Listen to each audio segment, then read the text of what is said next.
Então vamos lá, galera, vamos falar um pouco sobre a política no nosso país. A política no nosso país não contribui de maneira nenhuma para o conserto das estruturas desse país. Como que funciona? Não existe uma quebra desses privilégios que tem no judiciário, que tem no legislativo e no executivo. Porque eles criam as próprias leis, eles manipulam as medidas cabíveis, né? Eles tomam providência para melhorar cada dia o seu salário, os seus benefícios, né? Eles colocam coisas antiéticas, porque é antiético esses deputados ganharem tanto dinheiro enquanto o povo sofre, né? Você vai ver aí as exigências que você enfrenta para arranjar um emprego que ganhe R$ 1.300. O cara tem que ter inglês fluente, japonês fluente, ter ido pelo menos 3 vezes à lua para ganhar 1.300, mas vale transporte. Então isso é uma injustiça que fazem com o povo. E por que não se resolve? E como isso se resolveria? Enquanto o país tiver uma bagunça, nada disso vai se resolver. Porque para eles, se o povo começar a lutar por direitos daqui embaixo, melhores salários para os professores, respeito aos trabalhadores, né? Tem trabalhador aí que não tem aumento há anos. Se a gente começar a consertar aqui embaixo, logo estamos chegando neles. É assim que eles pensam e é assim que se conserta um país. Então eles mantêm tudo aqui embaixo uma bagunça para que a gente perca tempo e se esqueçam que enquanto a gente está aqui lutando por esses direitos, eles lá em cima estão garantindo deles. Eles se protegem. Então, se você consertar um desses pilares dos três poderes, você conserta os três. Quando você começa a exigir dos políticos uma ética nos gastos públicos, você está indo pelo caminho certo. O problema é que o povo em si, ele tem uma divisão política como se fosse uma decisão, eles tomam uma decisão como se fosse uma decisão de guerra.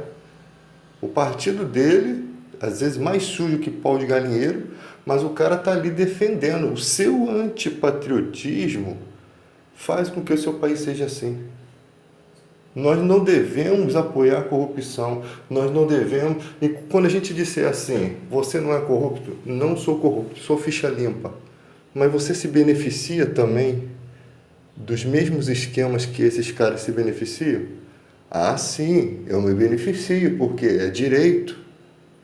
Então você já pode cortar esse da sua lista. Você seria capaz de abrir mão disso para mudar? Não, não sou capaz. Entende? A situação chega a esse ponto, que tem muita gente lá gritando e você pensa, poxa, esse cara é bom, mas quando você vê, ele participa das mesmas ofertas concedidas, ele se beneficia, ele não tem moral suficiente, ele não tem moral para falar. Para se ter moral, tem que começar rompendo com essas esferas, com essas ligações. Para mim ter moral para falar, eu tenho que abrir mão. Então, quando a gente começar a admirar os políticos que assim fazem, os políticos vão dizer, poxa, nós estamos perdendo a batalha aqui, vamos ter que mudar. Mudou aquilo ali, já vai ser um grande avanço. Agora vamos para a questão da corrupção. O cara comete erros na política e continua com o seu mandato, continua trabalhando. Ele precisa perder o mandato, porque se ele não perde o mandato, fica difícil de caçá-lo, fica difícil de prejudicá-lo quando ele merece ser prejudicado, lógico. Então, enquanto ele está vivo na política, ativo, ele tem proteção dos outros. É um sistema que protege os seus. Porque é tipo, eu te fiz um favor, lá na frente eu quero outro favor, hein? O dinheiro ali é lixo, o dinheiro rola solto. Então o que, que podemos fazer? O povo se conscientizar que isso precisa mudar. O povo exigir que esses benefícios concedidos sejam quebrados. Desestimular a corrupção é isso. O cara está ali como deputado ganhando um monte de auxílios, né? Gerando um dividendo enorme. E quem vai pagar essa conta? A reforma trabalhista é o seu direito que vai pagar essa conta. A reforma previdenciária, a sua aposentadoria que está pagando essa conta.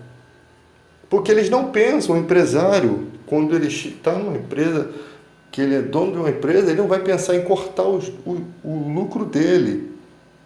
Ele vai pensar em tirar dos seus funcionários. Ele vai pensar em enxugar. Se tinha um cafezinho ali, já não vai ter. Se tinha uma hora extra, já não vai ter. E é assim que o empresário pensa. Criam-se fórmulas ilusórias, deixam quebrar onde poderia ser consertado para poder ter essa condição. Não, vamos deixar quebrar aqui, porque aí a gente faz assim, assim, assim, a gente privatiza isso, isso e isso. Eles não estão pensando no bem do país, gente. O cara que se beneficia da política, ele não está pensando no bem do país. Ele está pensando no bem dele, do bem-estar dele. Né? Ele não está pensando no pobre, ele não está pensando naquela pessoa que passa necessidade. Porque enquanto eles estão lá bem vestidos, no ar-condicionado, falando, a vida deles é só discutir. Um discurso hipócrita, um discurso arrogante. Né? Enquanto eles estão ali por debaixo dos panos roubando, aqui fora o povo está passando fome. Aqui fora o povo está morrendo. Aqui fora tem jovens preferindo o tráfico de droga do que o trabalho. E aí você pode questionar assim, mas eu nunca roubei, eu nunca fiz, mas você tem uma mentalidade diferente, você nasceu em um corpo, em uma mente, você tem um espírito diferente. Nem todas as pessoas são iguais. Se você fosse pagar por todos os erros que você cometeu na vida, você estava lascado também. Tem muita gente que cometeu erros mais graves aí e nunca pagou as consequências. Então não vamos basear a vida do outro pela minha vida, pelo que você é, pelo que... mas eu corri atrás, eu estudei. As pessoas são muito egocêntricas. Tem que entender que existem pessoas que pensam diferente, que estão inseridos num contexto social diferente. Né? Tem gente que nasce e é cria de uma favela. Tem gente que jamais pisou numa favela. Então, às vezes tem coisas que uma pessoa entende que a outra jamais vai entender. Porque conviveu, porque esteve inserido naquele contexto social. Então não dá para você basear a sua vida na vida dos outros. Né? Tem gente que não tem coragem de matar, tem gente que mata rindo, tem gente que não tem remorso em matar, não pensa jamais em deixar de matar. A oportunidade que ela tiver, se ferir alguém da família dela, ela faz. Então, cada pessoa pensa de uma maneira diferente, cada pessoa tem uma estrutura diferente. Né? Agora, o que vai mudar isso tudo também é a gente analisar cada eleitor. Cada eleitor. Nós temos partidos políticos que não tem um sequer que se salve. Né? Às vezes pega-se um para bode expiatório, né? Esse aqui que não presta. Geralmente são os grandes, porque você tem um partido grande, você tem muita gente boa ali também. Tem gente que fez o seu mandato, tipo assim, você, não é porque você está na lama que você é porco, né? Você pode estar ali junto ali e você não fazer parte daquilo. Então a gente tem que saber apurar. Quando tem muito corrupto, é possível que 90%, 80%, 90% daquela população ali esteja corrupta. Então você vai rejeitar o partido. Infelizmente, aquele que, se for bom, vai ter que migrar para outro. E a pessoa fala, por que não sai? Porque no partido grande ela consegue chegar mais longe. Ela tem poder de negociação dentro da Câmara. Em partido pequeno você não tem esse poder de negociação. O presidente do partido está passando dificuldade. Imagina os que não são líderes. Então eles vão para o partido maior para poder conseguir cargos melhores, né?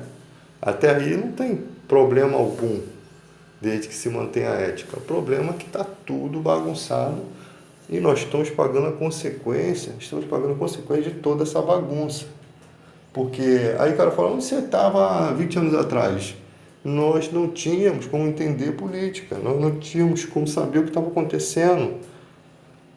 O nosso único veículo de comunicação eram essas emissoras que você vê hoje em dia, nítido, que são compradas. Você vê emissoras de conchavo com a presidência.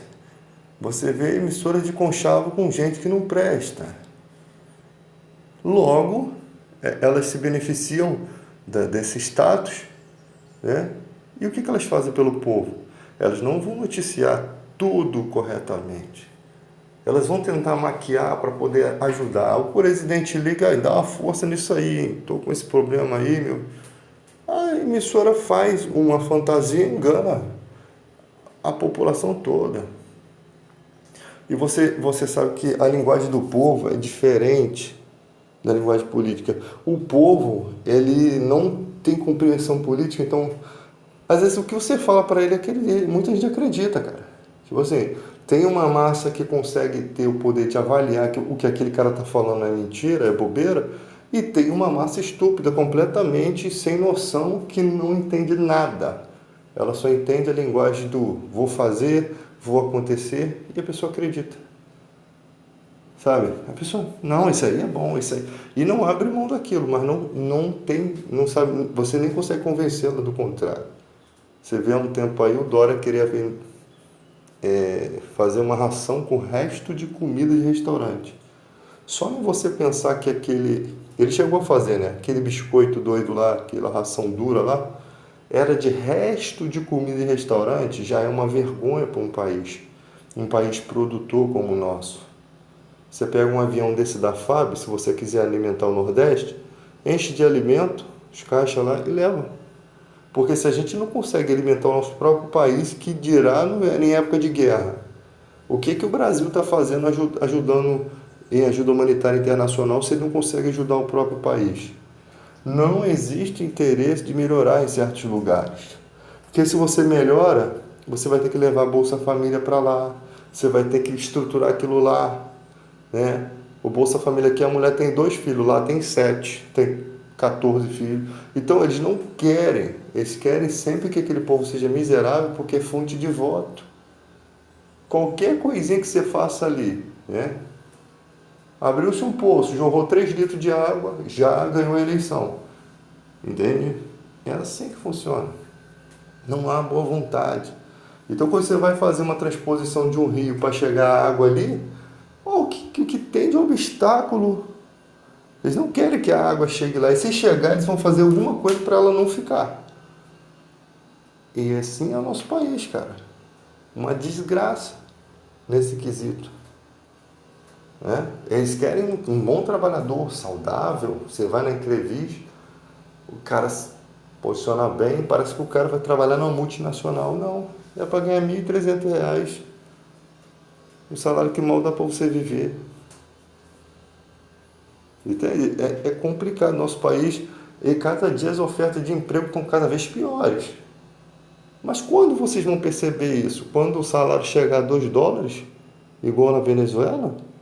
Quando que vocês vão notar que está ruim? Quando você não puder mais fazer o seu churrasco e botar pé de galinha se tiver pé de galinha na sua churrasqueira?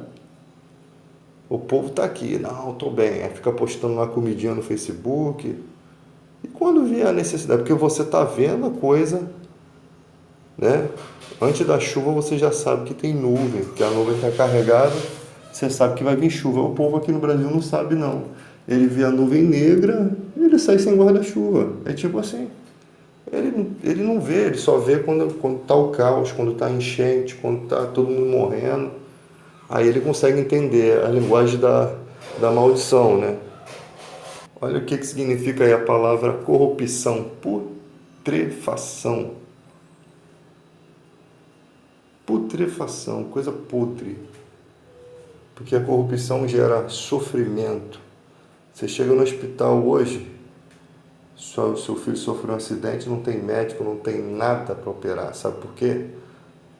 Porque a política não chegou ali para consertar aquilo.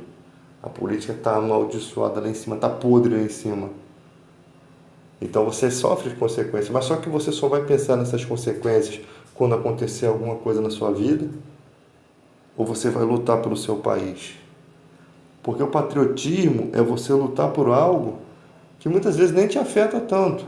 Você não está sentindo ser afetado por isso. Mas você luta porque você sabe que tem gente que está sendo afetada.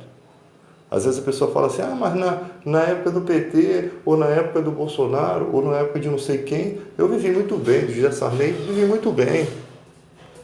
Mas e as pessoas viveram bem? E as pessoas sofreram? Você não baseia um país no que você vive, você é egoísta, você não é patriota, você não tem um desejo bom para o seu país, você tem um desejo bom para você. Infelizmente, a maior parte das pessoas só pensam em si mesmo. Só que quando você faz isso, o mal, as coisas que estão ruins no país, de alguma forma vai te alcançar. Porque hoje você pode ser um empresário bem sucedido, amanhã começa as coisas ficarem caras e você não ter mais a sua clientela. Eu já vi gente que, com o negócio bombando, começou a tratar mal os seus clientes. E os clientes continuavam indo, tinha muito, né? Até que chegou a época da sequidão.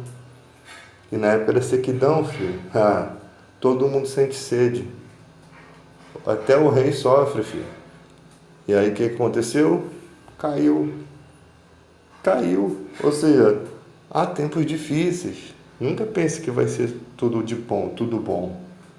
Se está vivendo hoje uma boa vida, guarde bastante para que você possa passar, porque vai vir muito tempo de seca, muito tempo de adversidade. E você precisa ter essa consciência, que nada é para sempre. O sucesso hoje está ao seu alcance, amanhã pode não estar mais. E aí, cadê sua segurança?